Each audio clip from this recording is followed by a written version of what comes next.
So here's part two of my interview with Dr. Amy Hale. We were just talking about how the sexual magic approach of Ethel Colquhoun and really her approach to the tarot is a lot different from the approach of our guy, Aleister Crowley. Now, you have some thoughts about the impact that Crowley's attitudes toward sexuality and towards women have had on the culture as we know it, and not always a positive. I wonder if you'd like to talk more about the difference, but especially, in terms of your interest in Ethel and what she is doing that might differ from the conventional kind of OTO approach. Sure. So this will assuredly make me very popular. So I think, so first of all, I'd like to say Ethel Colquhoun had a really ambivalent, sorry, giant crash, had a really ambivalent relationship with Aleister Crowley's material. I think on one hand, she was utterly fascinated by it. And she actually did a biography of him late in life that was never published because frankly, it wasn't very good. It was a bit scattered. But she recognized that you can't understand the modern occult landscape, either culturally or theoretically, without having a grasp of Crowley. Yet I think she was also really ambivalent about his work and about the implications of do what thou wilt, in terms of just my own practice and work. There are bits of Aleister Crowley which I find speak to my own sensibilities like no one else. At the same time, I'm not really, there are a lot of things certainly in the OTO that just are not for me. And so, I think that just want to kind of preface it with that. I think that you need to have some sort of apprehension and understanding of what it was that Crowley brought to the game. And I believe that there is certainly a case, and the case that many people make, that what he was doing, particularly regarding women's sexuality and the importance of the liberation of women and women's sexuality, was extremely progressive for his time. And I think that, yes, for his time, what he was trying to do was very progressive. My problem with it is the way in which it reifies and essentializes particular roles for women within what I believe is a Christian framework. And that is something that really just doesn't work for me. So a lot of the dynamics of what I've seen of Crowley's approach to sex magic tends to put women in this role of receptivity and passivity in an essentializing way that I'm not comfortable with. And I've read Manon Hedborg's White's wonderful, really great work, The Eloquent Blood, where she deals with this subject at length. And I think we come to somewhat different conclusions about the particular valences of passivity or receptivity and the ways in which those can be empowering for women. Now, having said that, I know a lot of practitioners who work with the system and who work with Babylon and who work with OTO material as women and as queer women who, and as non-binary practitioners who do not see that at all. For them, it's very empowering, and I'm not ever going to devoice them and tell them they're wrong. I just might have a slightly different view of where I think it comes from. How's that for being diplomatic?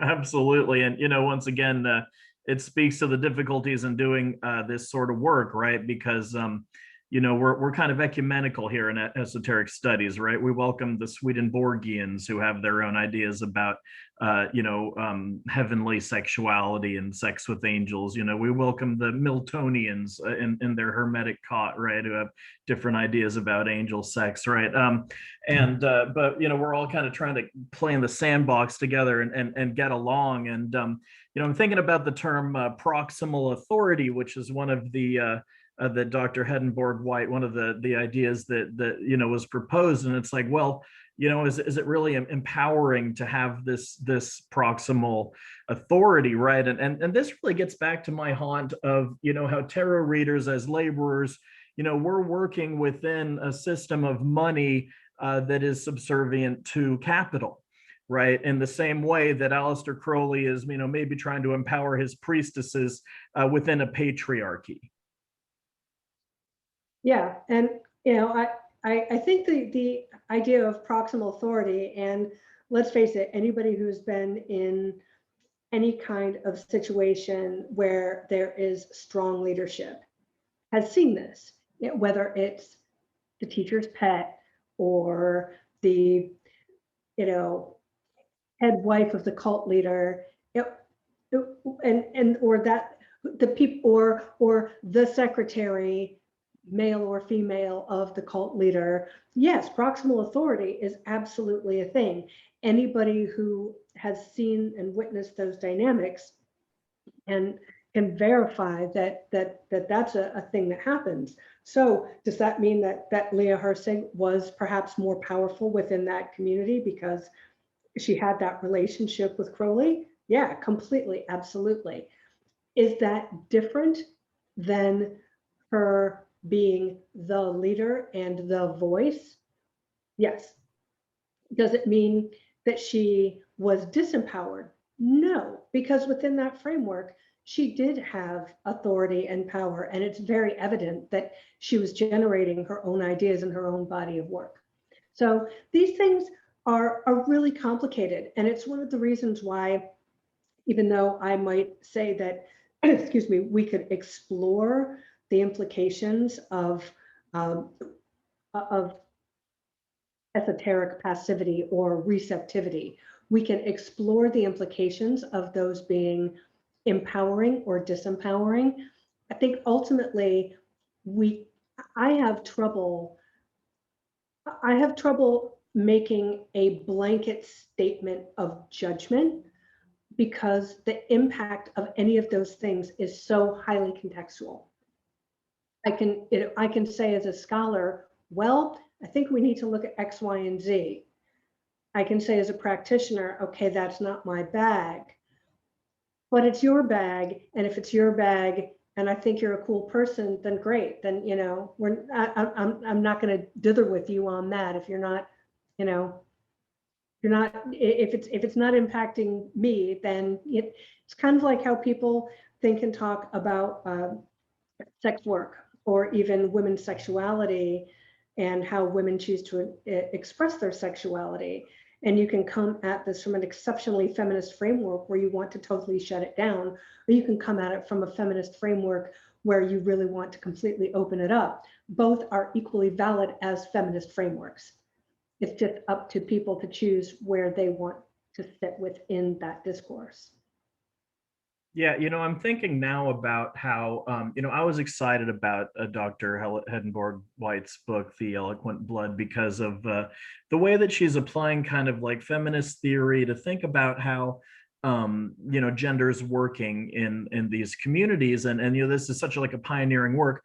And at the same time, it's so ironic that like Aleister Crowley, and it speaks to the difficulty of a project of liberation in general, that kind of one of the main takeaways I got from that book was, holy shit, Aleister Crowley was kind of trans, right? Like he kind of took on these feminine personalities in ritual, and I mean there's many ways of being trans, right? And this might and I'm not trying to be an armchair historian here and make a bold claim, but we could be, reading him as trans, and it's like such a sad irony that he's trying to kind of escape from these strictures of the patriarchy and strictures of, I mean, he definitely was bisexual, right?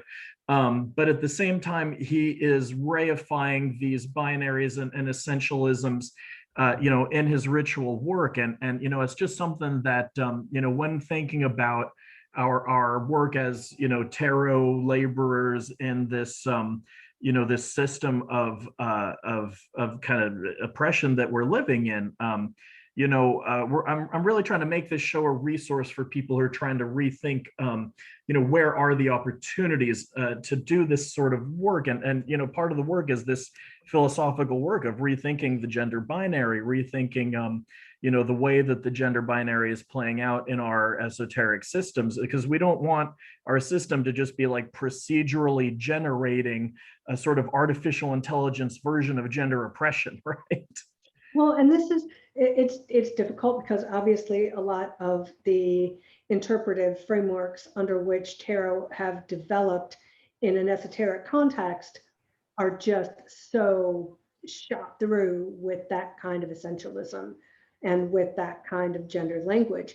And we are in a period of time where I think this is one of the most exciting and revolutionary periods of time that we've ever seen regarding what people think about sex and gender and sexual orientation. And I'd love to see what's going to happen 100 years from now, looking back on this moment, which is remarkable.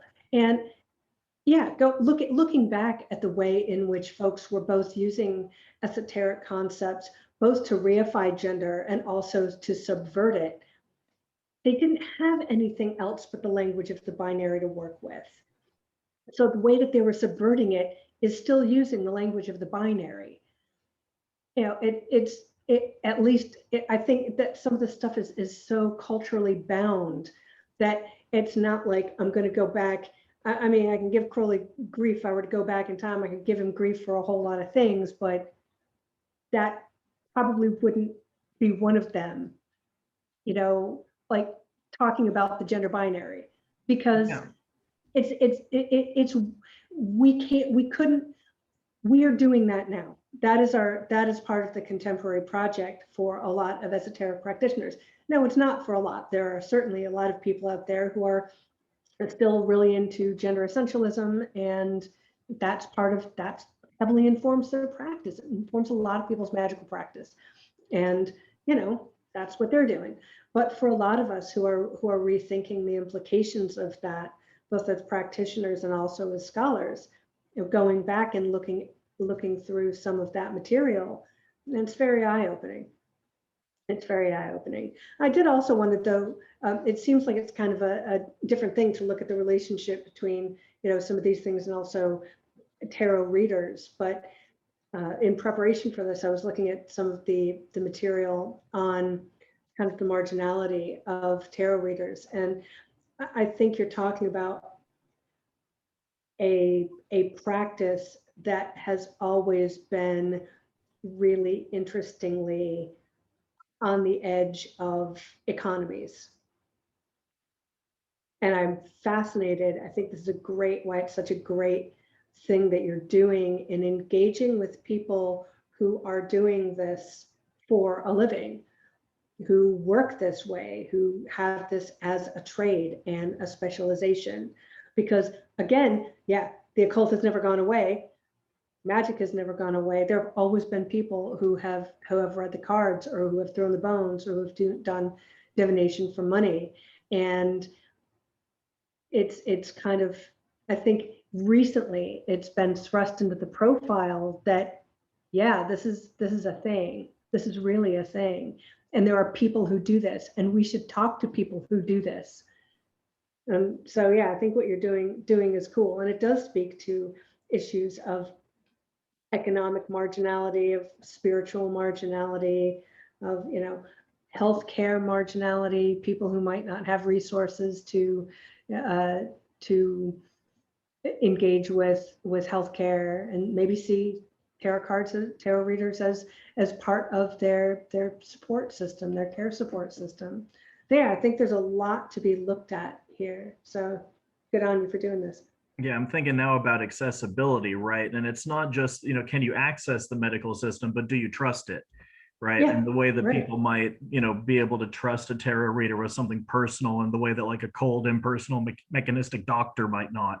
Right. And gosh, it's just so nice to hear you read back to me what I'm trying to do here, and just be a witness to this. I very much appreciate the feedback.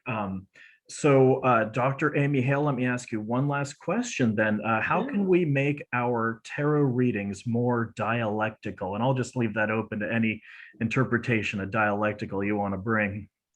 Yeah, this has been kind of a question that I've had for you is, before I answer, why don't you answer for me?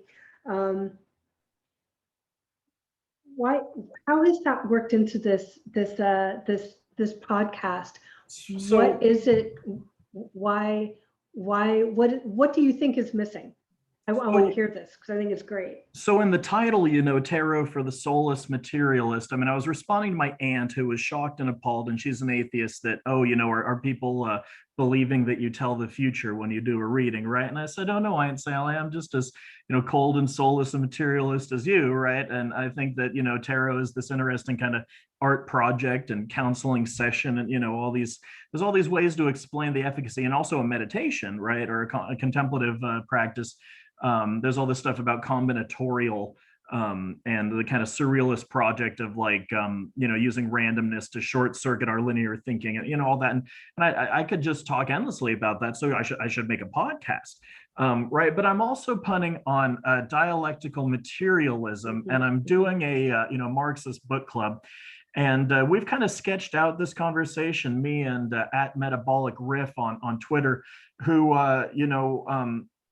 we were talking about like, what is the dialectic, right? Like Marx had this encounter with Hegel, and he turned dialectic on its head, where it used to be this sort of idealistic thing, and he makes it a materialistic thing, long story short. And we were talking, and I said, okay, well, how can we bring this back to my listeners who are interested in tarot, right? What is a tarot reader doing when they lay out these cards that represent forces in the world? Say the Fool card represents like a certain force of the person who doesn't have his shit together, who's offering tarot, like that Onion article, person with least amount of shit together now offering tarot reading. So there's these forces at play in the world. And then what is the layout? The layout has different kind of contexts in which these forces play out, the past or the future, how you see yourself, how others see you, right? All of that. And it puts these forces in conversation in a similar way that the dialectical thinking, doesn't just take these two sides and say, well, one's right and one's wrong, or one's right to this degree, and we just kind of have to do the math, to figure it out. But, we really have to see how this guy's pointing this way, that guy's pointing that way. It might lead us to all the way over here. And, in a dialectical thinking, rather than, just trying to kind of chop logic and boil down arguments, we are coming to like a larger perspective. It doesn't have to necessarily be in Fichte's like thesis, antithesis, synthesis. But, because it's like, I always thought that was a kind of like magical thinking, where it's like, do we really resolve these contradictions, and I'm still kind of struggling with, all of this heavy philosophy that underlines it. But basically, like, this might help us to explain, like, oh, a tarot reader is already kind of thinking like a dialectician and turning over cards, putting these forces in conversation. Yeah. Okay. Thanks. That's cool, because it's such an interesting project that I'm glad that we had the opportunity for you to tell me a little bit about what the genesis of it was. And I was raised an atheist. My parents were wonderful, thoughtful, smart, soulful atheists. My mom read tarot for a while, and she was a soft metaphysical atheist along the atheistic spectrum. And that's actually, strangely enough, how I identify, as a soft metaphysical atheist. I think that there's a whole bunch that you can do within that, and that's kind of where I sit. So when I look at tarot, which I haven't read in years, I used to read a lot in college, and then for a whole bunch of very good and deliberate reasons, I kind of stopped using that and stopped using divination in general for myself. But what I do think is true about tarot is that it is a conversation, and it's a conversation between two people. And as a folklorist, we all know that story is the basis of everything. We communicate with each other primarily through story, through narration. And the thing about tarot is that it is such the stories that you're telling when you're a tarot reader, you're telling stories with deep significance, and you're doing that in conversation with the querent. It can never just be a one-sided thing. You've got the querent, you've got the cards. And the cards are helping you to navigate that relationship and to help you to tell the story that the person needs to hear, whatever that is. And by whatever means that happens, whether you want that to be from a metaphysical source, or you want that to be from just the conversations that happen in the space between you and the querent when you lay out the cards, and when you choose what elements of the cards you want to discuss. So I don't know the degree to which that answers your question, but it might give you, I don't know, some insights into how I think tarot readings can, when they're the most beautiful and elegant, it is through that conversation and through that storytelling that happens that is so much the basis of our experience, and that hopefully someone walks away feeling maybe a little bit more empowered in their life. Yeah, I'm thinking about how I want to empower my clients to tell their own story and just sort of like discover kind of what they're hoping for, and like the way that the tarot deals with luck. I feel like often somebody's like, oh, who's this, Knight of Cups character, oh, this moody gentleman, right? To get them thinking about like what would my life be like if I was really lucky. What do I actually have it, in under my control? And I also think a lot about how in an advice column, the question, lays out the goals, and then the advice column, this sort of helps to like calibrate, is this a realistic goal? Or maybe instead of getting, your mom to like, stop asking you about when you're going to get married, maybe you should just like stop letting your mom even have the opportunity to, ask that question. Or, and so like you can really help people to kind of like see where they're blocked in just the process of trying to tell their story or to talk about their hopes and dreams and ambitions and whatever it is. And a lot of the time, it's just a sympathetic ear can go a really long way in helping people to just unpack whatever it is that's holding them back from self-actualization and flourishing. Yeah, absolutely. And I think that when, again, because the cards, there's so much, even in the most abstract of decks, it's between you and the person you're doing the reading for to come up with the individual meaning that ends up being their story. So you can say, oh, well, is it the Queen of Cups here that's come up? Is it a person? Is it an abstract concept? Is it a point in time? And you can throw those things out there. And then at the end of the day, seriously, it doesn't matter what you say. That person's going to walk out the door with the story that has made the most sense to them. Yeah, I mean, how can we escape it, really? Yeah. Well, I mean, it's like that, with any story that we encounter, whether it's a movie that we see. You and I will see two completely different movies, because even if we can narrate the plot the exact same way, because we're both bringing our own stuff to the game. And nowhere is that more true really than with a tarot reading, because it's all about the other person's game, right? This is absolutely what I'm getting at with how can we make our readings more dialectical. While I've got you here, can I ask just one more question about archival research? Sure. So you once wrote a cool review article, like critical review article, as somebody who is writing about women's agency in Freemasonry. And it just so happens that my great grandma, Eva Mitchell, was a co-masonry practitioner of some kind. I don't really know, and nobody in the family really knows. I have my great grandfather's 50-year Mason pin and cufflinks, and I have condolence documents that were signed by their whole community in San Jose in the kind of mid 20th century, early mid 20th century. She lived through the 1906 earthquake as a little girl, lived to be 100 years old, and died in the year 2000. And her husband died, much earlier. And so we have the condolence documents signed by the men and women of this co-Masonic community that they were a part of. So with all of your experience in both archival research and just sort of like feminist methods in theorizing and researching this material, what advice would you have for me if I were to go and do a project of trying to dig up and discover things about that community?